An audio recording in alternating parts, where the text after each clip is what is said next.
Bonjour à toutes et à tous. Vous avez certainement dû entendre parler de Warren Buffett, ce célèbre milliardaire américain qui a aujourd'hui 95 ans et qui a construit, qui a bâti la plus spectaculaire fortune en bourse de toute l'histoire. Il a commencé très jeune et aujourd'hui sa fortune est estimée à peu près autour des 150 milliards de dollars.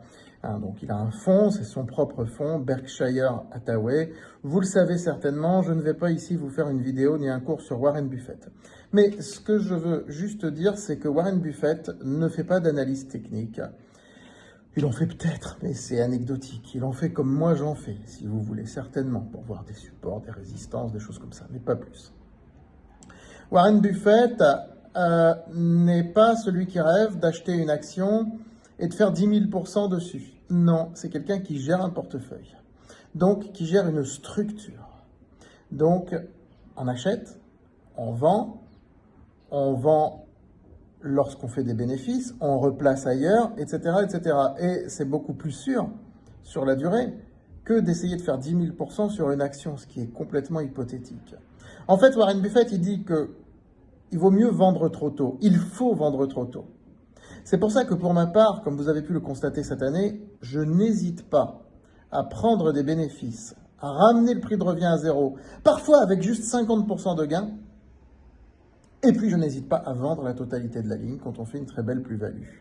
Peu importe la suite. Surtout, lorsque les hausses sont fulgurantes, qu'elles sont exponentielles, qu'elles se font sur une courte durée, où là, c'est là où tout le monde se met à acheter et où moi, je dis qu'il faut vendre. Je vais vous donner un exemple parlant, c'est l'exemple du titre Viridienne. Alors là, c'est parlant. Et vous allez voir que la baisse de ce titre, et même l'effondrement de ce titre, était vraiment inscrite dans la logique des choses et qu'il fallait absolument vendre. On va regarder ça tout de suite. Donc, Viridienne, c'est comme Atos et d'autres sociétés.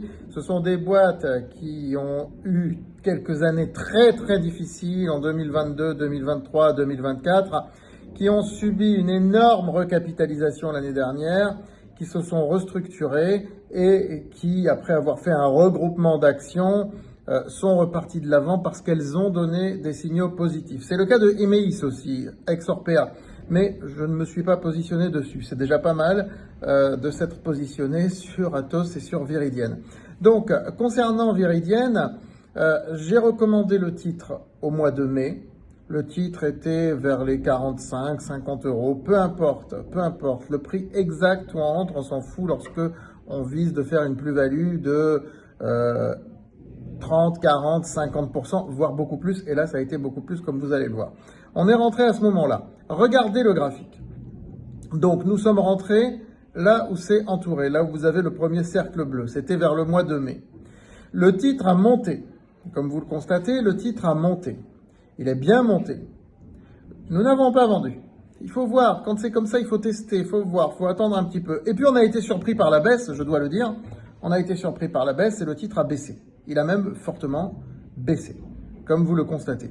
Là, j'ai recommandé, lorsqu'on est revenu à notre prix de revient, parce que j'y croyais toujours, de renforcer.